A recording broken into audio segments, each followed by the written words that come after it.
The Westfield Mall on a Saturday afternoon was a cathedral of noise. Children screaming for ice cream. Teenagers laughing too loud at nothing. Couples walking hand in hand through perfume-scented corridors. But on a bench near the south entrance, tucked between a dying fern and a shoe store nobody visited anymore, sat a woman who looked like silence had swallowed her whole. Adiz Okonkwo stared at the floor tiles without seeing them. Her phone had 3 missed calls from her landlord, a past-due notice from the electric company glowing in her inbox, and exactly $47 in her checking account. She had come to the mall not to shop. She could not afford to shop, but because her apartment had become a cage of anxiety, and she needed to sit somewhere that smelled like life even if hers was falling apart. She did not notice the little girl watching her. Isabella Rossi was 5 years old, with dark curly hair that tumbled past her shoulders and eyes the color of roasted chestnuts. She wore a pink sundress with butterflies embroidered along the hem, and she had escaped her father's attention 3 minutes ago when he stopped to take a phone call near the fountain. Isabella was not a rebellious child. She was simply a child who followed her instincts, and her instincts told her that the sad lady on the bench needed someone. She walked up to Adiz with the fearless confidence that only 5-year-olds possess and stood directly in front of her, close enough that Adiz could smell the strawberry shampoo in her hair. "Why are you sad?" Isabella asked. Adiz blinked.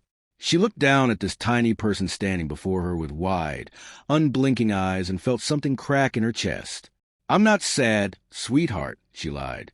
"I'm just resting. My daddy says people who sit alone and look at the floor are sad. He does it sometimes, too." Isabella tilted her head. "Do you have a mommy?" The question landed like a stone in still water. Yes, I have a mother. She lives far away." "I don't have a mommy," Isabella said matter-of-factly, as if she were reporting the weather. "She went away when I was a baby. I never even met her." She paused, studying Adiz's face with an intensity that belonged to someone much older. Then she reached out and placed her small hand on Adiz's knee. "Will you be my mommy?" Adiz's breath caught. Before she could respond, she heard footsteps, fast, heavy, urgent, and a voice she had buried in the deepest vault of her memory. "Isabella, Isabella, you cannot just..." Dante Rossi stopped mid-sentence. He stood 6 feet 2 inches tall, built like a man who had spent years carrying the weight of an empire on his shoulders. His jaw was sharper now, his temples touched with early gray, but his eyes, those dark, devastating eyes, were exactly the same.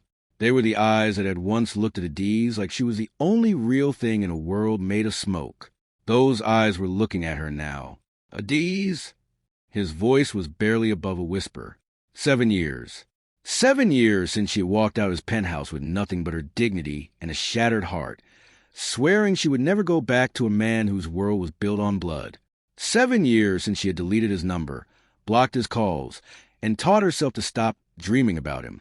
7 years, and fate had sent a 5-year-old girl in a butterfly dress to undo all of it. "Dante!" She stood up. Her legs felt unsteady. I didn't know she was yours. Daddy, do you know her?" Isabella looked between them, her small hand still resting on Adiz's knee. "She's pretty. I want her to be my mommy." Dante's throat moved. "Isabella, baby, you can't just ask strangers to." "She's not a stranger if you know her," Isabella said with devastating 5-year-old logic. The silence between them was thick enough to touch. Adiz could see Dante's mind working behind his eyes. The shock, the longing, the careful calculation of a man who had trained himself never to show weakness. But his hands were trembling. She noticed because she remembered everything about his hands. "You look..." He stopped himself. "How are you?" "I'm fine," she said, and the lie tasted the same as it had when she said it to Isabella. They stood in the middle of the mall, while the world moved around them like water around stones. Isabella, sensing something important was happening even if she did not understand it, held Adiz's hand and refused to let go. "Can I have your number?" Dante asked. "Isabella, clearly, she's taken to you. Maybe we could arrange a play date or something." "She doesn't have many," he paused. "She doesn't have a woman in her life."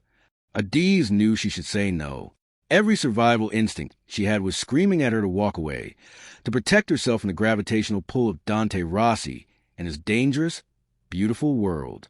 But then she looked down at Isabella, this motherless child with strawberry shampoo in her hair and hope in her eyes, and she could not do it. She gave him her number. Walking to her car 20 minutes later, Adiz told herself it meant nothing. It was a phone number, a courtesy. She would probably never hear from him again. Her phone buzzed before she reached the parking lot. Isabella hasn't stopped talking about you. She says the pretty lady promised to be her mommy. I told her you didn't promise that. She told me I don't listen well enough. Dante. Adiz sat in her car, staring at the message, and for the first time in months, she smiled. She did not know it yet, but a 5-year-old girl had just changed the course of 3 lives forever. The call started small. Dante would phone once a week with updates. Isabella drew a picture of the pretty lady from a mall. Isabella asked if the pretty lady liked butterflies. Isabella wanted to know if the pretty lady would come to park.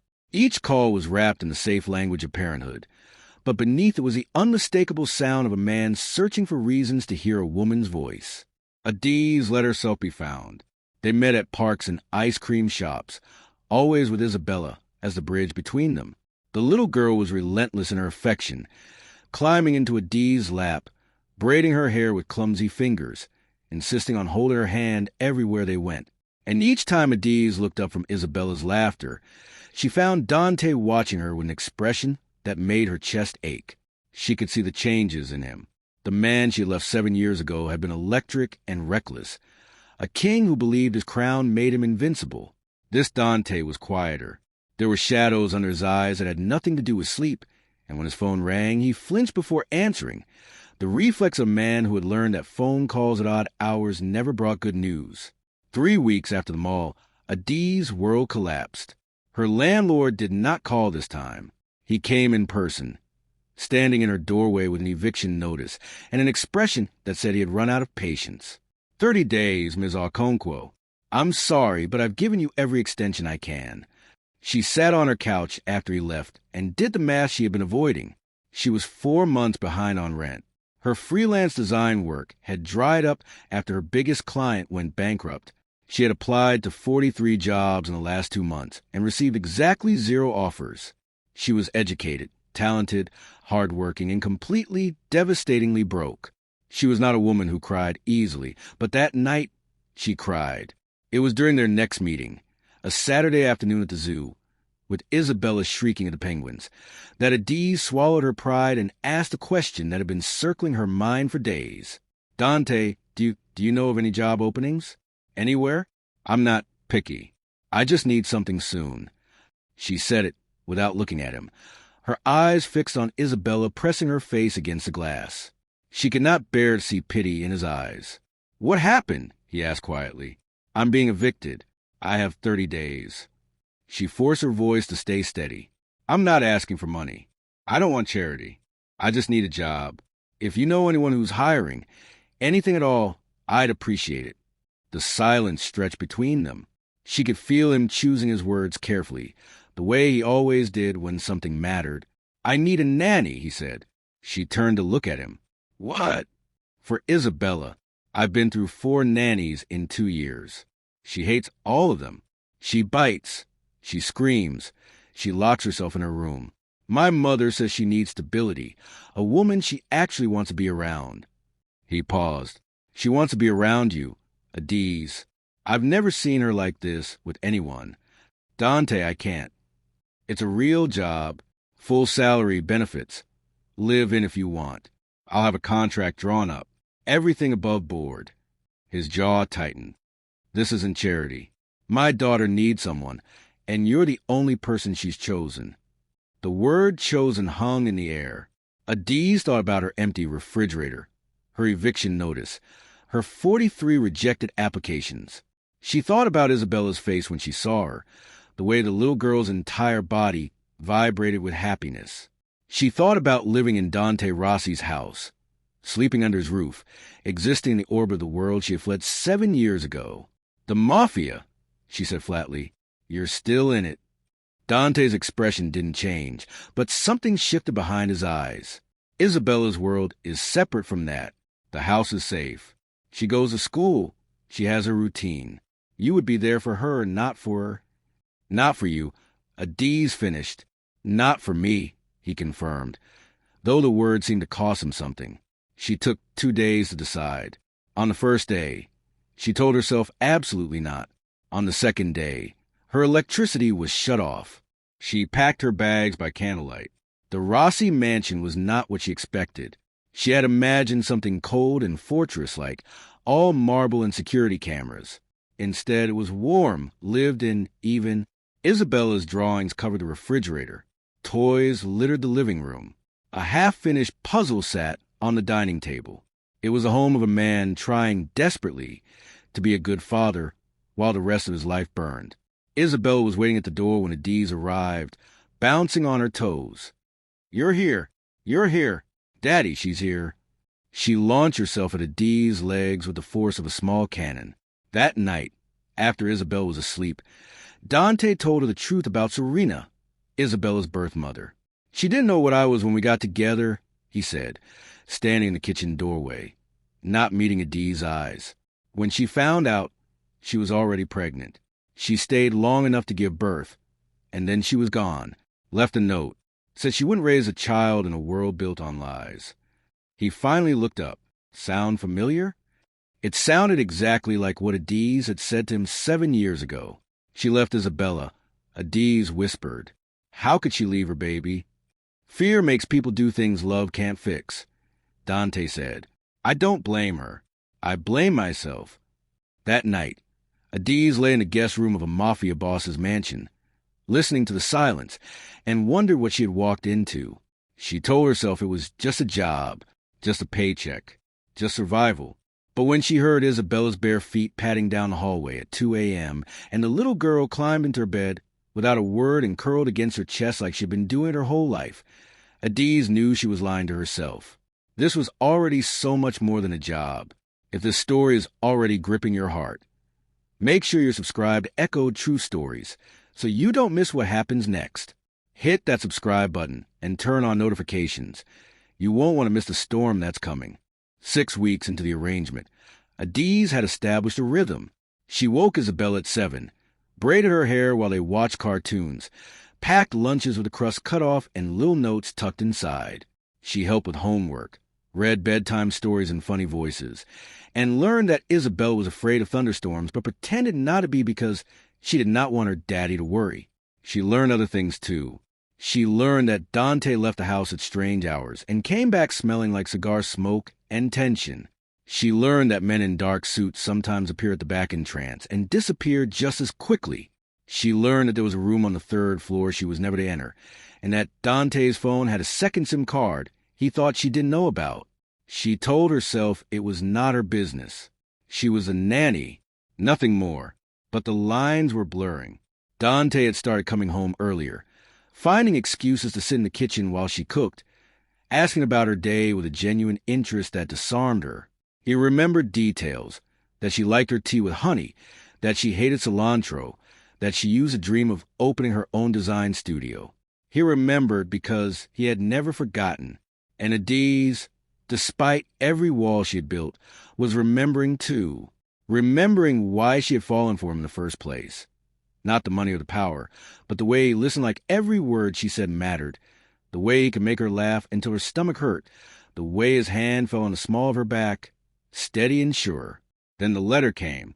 It arrived in Isabella's backpack on a Tuesday afternoon. A cream-colored envelope with a Whitmore Academy crest embossed in gold. Whitmore was the most exclusive private school in the city, the kind of place where senators' children sat next to hedge fund heirs, and everyone's last name was a building somewhere. Isabella attended on the strength of Dante's donations, and the school's careful decision not to ask too many questions about where his money came from. The letter was an invitation to the annual Mother's Day brunch, a sacred event in the Whitmore social calendar where mothers showcase their children, their outfits, and their charitable contributions in equal measure. Isabella found the invitation before Adiz could hide it. Her eyes went wide. A mommy brunch. Miss Ada, you have to come. You have to. Sweetheart, it's for mothers. I'm not.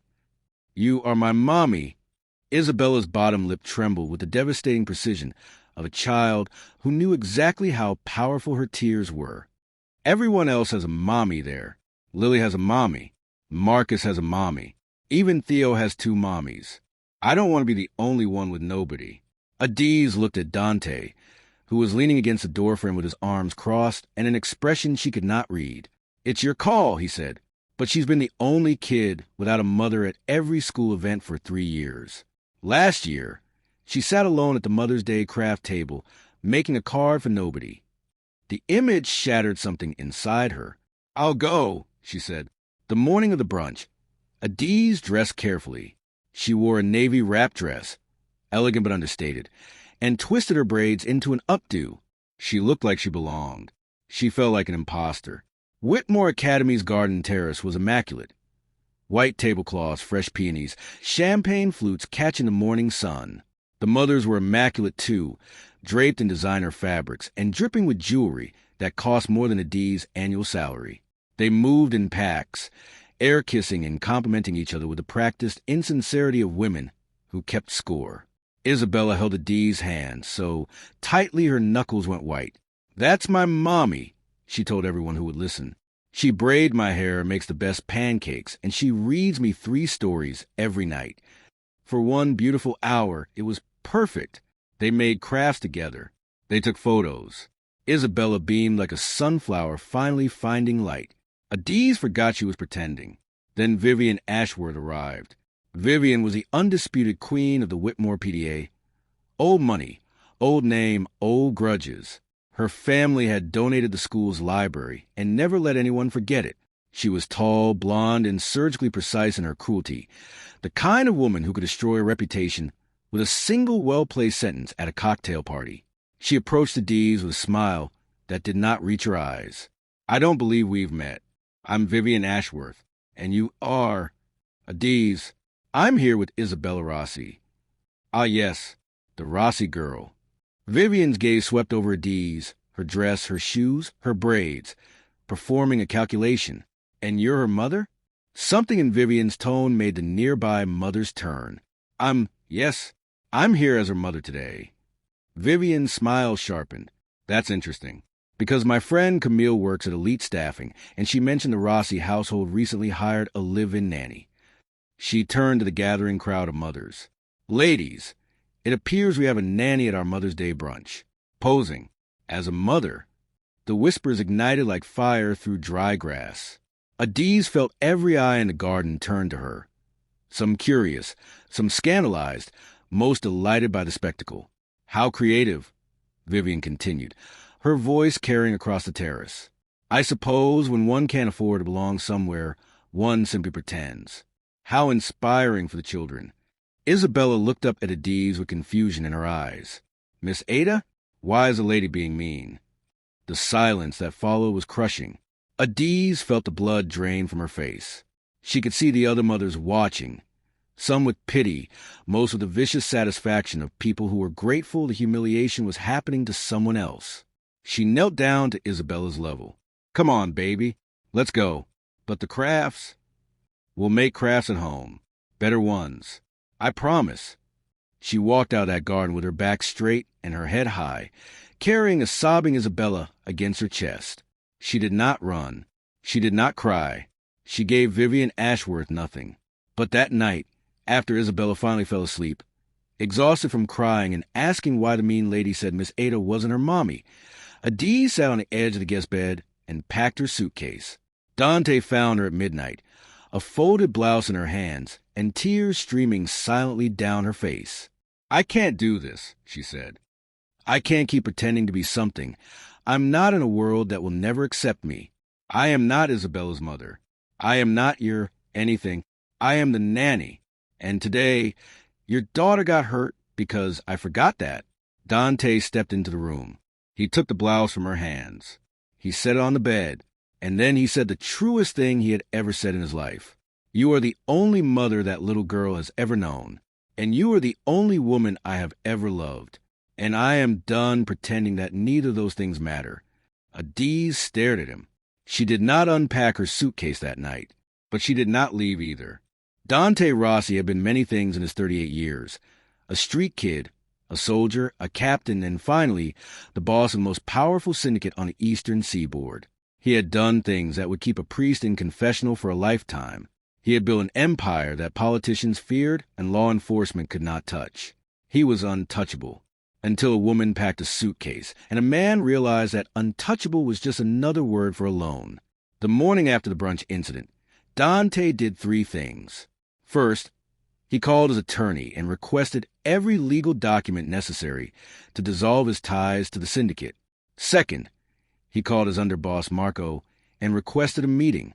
Third, he sat down with the D's at the kitchen table while Isabella was at school and told her everything. Everything. He told her about the money laundering, the territory wars, the men he had buried, and the deals he had brokered with people whose names appeared in no database. He told her about the nightmares he had never admitted to anyone. He told her about the night Isabella was born, how he had held this tiny, screaming life in his arms and felt, for the first time, the full weight of what he'd built and what would cost his daughter. "Serena saw it before I did," he said. "She saw the kind of life Isabella would have, and she couldn't stomach it. She didn't leave because she didn't love Isabella. She left because she did." He looked at his hands. Hands had signed death warrants and wiped baby food off a tiny chin. "You left for the same reason. And you were right. You were both right. Why are you telling me this now?" Adiz asked, "Because I'm getting out." The words landed like a bomb in the quiet kitchen. Getting out. In the world Dante occupied, those words were not a career change. They were a death wish. "No one leave the syndicate." Adiz said, "You told me that yourself. 7 years ago. Those were your exact words when I begged you to walk away. 7 years ago, I was a different man. What changed?" He looked at her, and for the first time, she saw no calculation in his eyes. No strategy. No mask. Just a man stripped bare. "My daughter asked a stranger in a mall to be her mother, and I realized the most powerful man in this city couldn't give his child the one thing she wanted most." The meeting with Marco went exactly as Dante expected. His underboss, a man who had been his right hand for 12 years, stared at him across the restaurant table like he had announced he was moving to Mars. "You're out of your mind," Marco said flatly.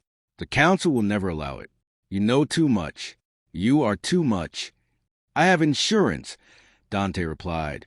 Over the past 3 years, quietly, methodically, he had compiled evidence on every council member, financial records, recorded conversations, photographs that could bring down senators. It was his dead man switch, his guarantee that walking away did not mean walking into a grave. "They'll test you," Marco warned. "They'll come at you sideways. Let them." They came on a Thursday evening.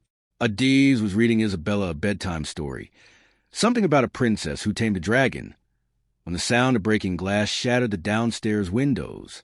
3 masked men entered through the kitchen. They did not expect to find Dante waiting in the hallway with his personal security team, tipped off by a loyal contact who valued Dante's friendship more than the council's money. The attack was neutralized in 4 minutes.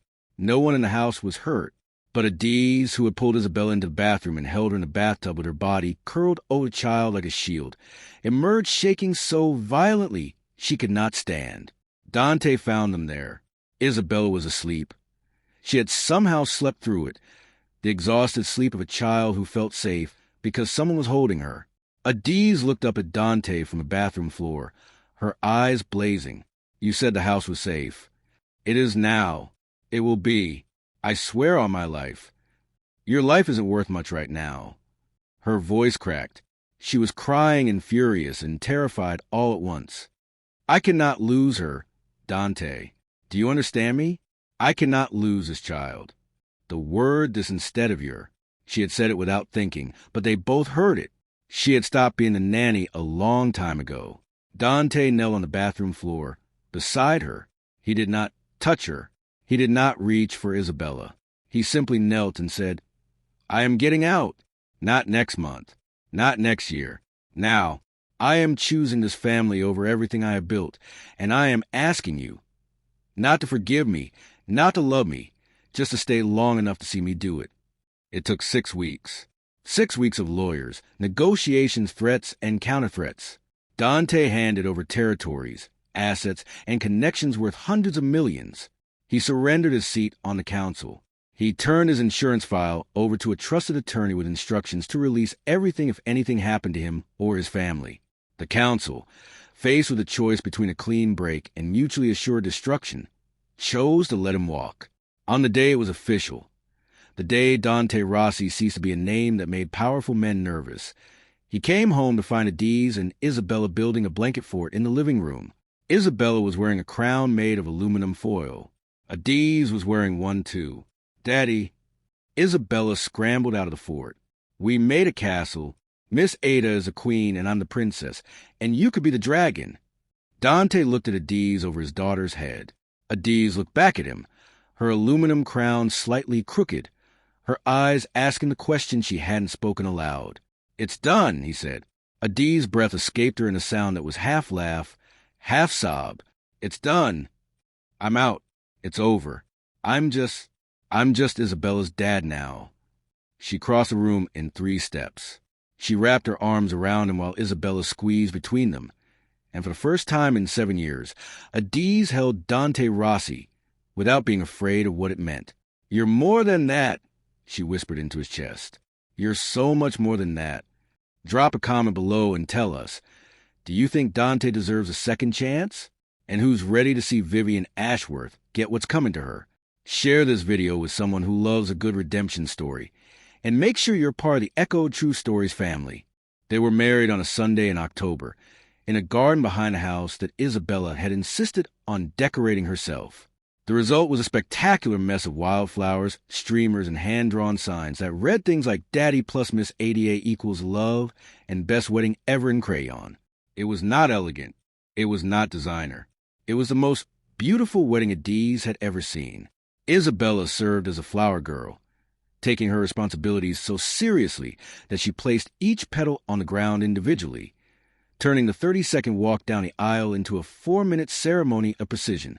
The guests, a small gathering of trusted friends and Dante's mother, who had wept from the moment she arrived, watched with the kind of joy that comes from seeing something broken finally made whole. Dante's vows were simple. "I spent my life building an empire. I thought that was power. I was wrong. Power is a 5-year-old girl choosing a mother in a shopping mall. Power is a woman who comes back to a man who doesn't deserve it. You are the most powerful thing that has ever happened to me, and I will spend every day proving I was worth the risk." Adiz's vows were simpler. "You were always worth the risk. I was just waiting for you to see it too." Isabella's vow, which no one had asked for but everyone received, was delivered into the microphone with maximum volume. "I asked for a mommy, and I got the best one in the whole world." The adoption papers were signed the following Tuesday. It was a quiet affair, a judge's office, a stack of documents, and Isabella sitting on Adiz's lap asking if she could change her name to Isabella Butterfly Rossi. The judge said no, but she appreciated the creativity. What mattered was the moment they walked out of the courthouse, and Isabella looked up at Adiz and said simply, "Mommy," not Miss Ada, not the pretty lady, "Mommy." Adiz cried in the parking lot for 11 minutes. Dante timed it. Isabella handed her tissues and told her she was being dramatic, which made her cry harder. The months that followed were an education in normalcy. Dante invested his legitimate savings, which were substantial, built over years through legal side ventures he had maintained precisely for this possibility, into commercial real estate and a chain of restaurants that bore no trace of his former life. He wore jeans now. He coached Isabella's soccer team. He burned dinner at least twice a week and pretended not to notice when Adiz quietly ordered takeout. He was, for the first time in his adult life, an ordinary man, and he had never been happier. But the reckoning, the one Adiz had not planned but fate had arranged with poetic precision, was coming. The Whitmore Academy Annual Charity Gala was the social event of the year. Every powerful family in the city attended, dressed in their finest, checkbooks open, competing to see whose generosity could buy the most admiration. For over a decade, the Ashworth family had reigned supreme. Vivian's husband, Gregory Ashworth III, wrote the biggest check every year, and Vivian accepted the applause as though she had personally cured a disease. The invitation arrived in Isabella's backpack, the same way the Mother's Day brunch invitation had. But this time, Adiz did not hesitate. "We're going," she told Dante. You're sure? I'm sure. They arrived together, the three of them, a family. Dante wore a black suit that fit like it was born on his body. Adiz wore a deep emerald gown that made every head in the ballroom turn. And Isabella wore a white dress with, naturally, butterflies embroidered on the hem, because some things never change. Vivian spotted them from across the room. Her smile flickered, just for a moment, before her social armor snapped back into place.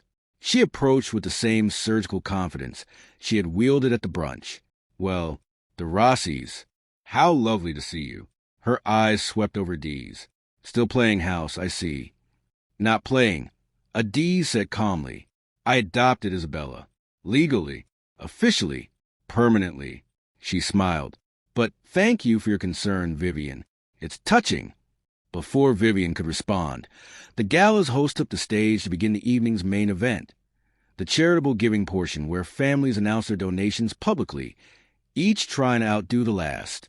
It was, in essence, a financial cage match wrapped in philanthropy.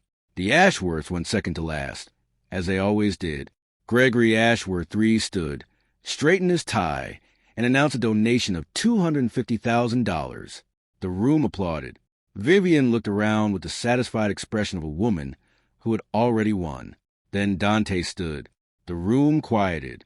People knew the Rossi name, even if they pretended not to. They knew what he had been, and they whispered about what he had become. Dante did not care about their whispers. He had stopped caring about whispers a night. He knelt on a bathroom floor and chose his family over his empire. My wife and I, he said, and the word wife rang through the ballroom like a bell, would like to donate $5 million to the Whitmore Academy Scholarship Fund. Specifically, we'd like to establish the Isabella Rossi Foundation, providing full scholarships for children from underprivileged backgrounds, because every child deserves a seat at the table, regardless of where they come from. The silence lasted 3 full seconds. Then the room erupted. $5 million. It was more than the Ashworth family had donated in total over the past 15 years of galas. It was more than some of the families in the room were worth. And it came from a man who had walked away from hundreds of millions in dirty money to earn clean money, so his daughter could have a father she was proud of.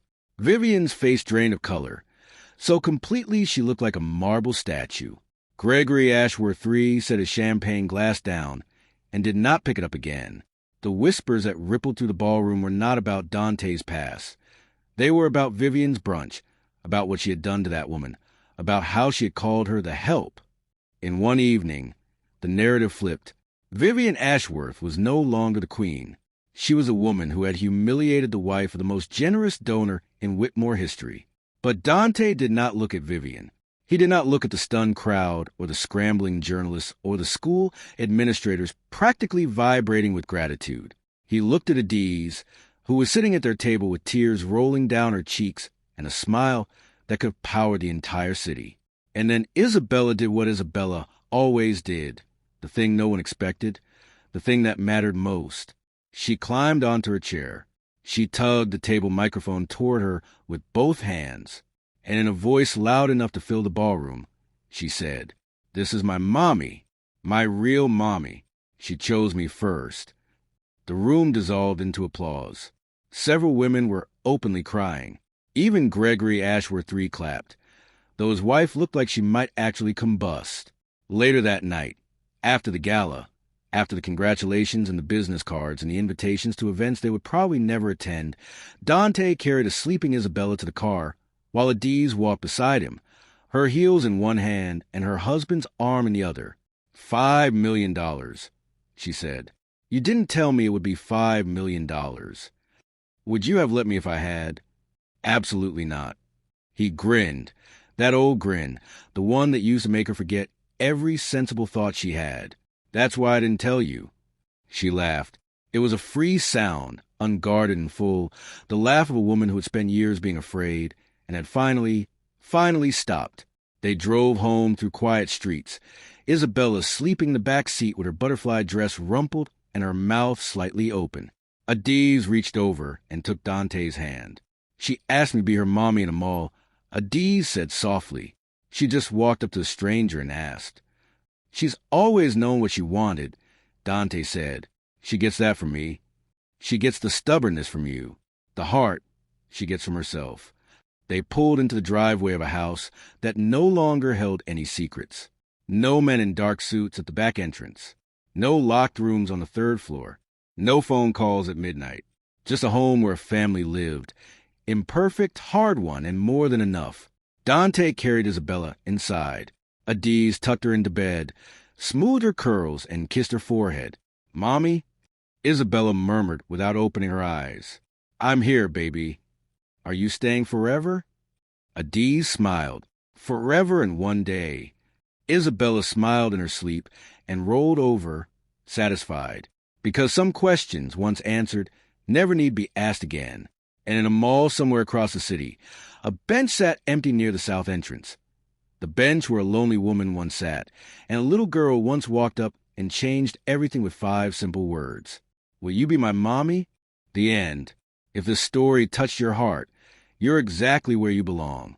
Subscribe to Echo True Stories for more powerful stories of love, justice, and second chances. Like this video, share it with someone who needs to hear this today, and comment, "Family, if you believe love always wins." We'll see you in the next one.